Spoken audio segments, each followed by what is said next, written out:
All right, the reopening of Little Lagoon Pass has made the fishing along that portion of the beach excellent again. You can imagine all the nutrients and all the biology that really kind of builds up in the lagoon, and it flushes out into the Gulf.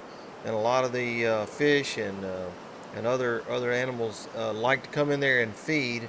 And the fishing is traditionally very good in there as the tide's going out. And now that they have reopened the pass, we're getting that same effect. The same fish that were there before are coming back, at least some of them, and we're seeing some observations of that there today, this evening. We noticed that there were a lot of ladyfish being caught, which is not atypical around this time of year. So there are a lot of ladyfish that are in the area now. They're coming into this area to feed just like they typically have done. And for people who are not familiar with ladyfish is also known as a skipjack. A lot of times some anglers don't like to catch them, but they're actually the same fish that's used by McDonald's in their fish sandwich, or at least that's what I've been told. So a lot of ladyfish being caught out here. In a little while I'll show you also where some people caught a stingray. And you'll notice here as panned through the image where the sand piles are up around the pass there, they're going to push that in as soon as if the tide turns and the current starts going in the other direction. They will close Little Lagoon back off because they don't want the oil contaminated water from the Gulf getting into Little Lagoon. So that's what those piles of sand are up along the pass there, are so that they can push that in. And in fact, they have a worker that's actually in that backhoe, and they have someone there stationed 24/7. Making sure that if the current changes directions, they'll instantly fill it in. They're not going to take any chances of contaminating Little Lagoon.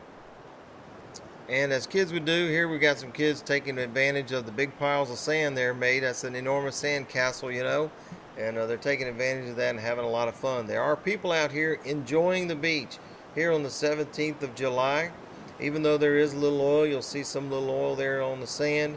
There are plenty of things for people to do. People are wading in the water a little bit, and I have a little bit of video of a man who's just gotten completely down into the water. So you can see these guys walking across Pass. Of course, there's no oil in that water because that water's all coming out of Little Lagoon Pass, which is really very clean. Very little oil actually got into anywhere near Little Lagoon.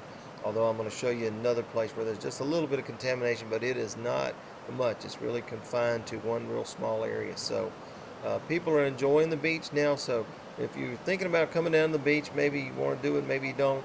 At least on the 17th of July, those people who came down here were greeted by a good experience here at the beach.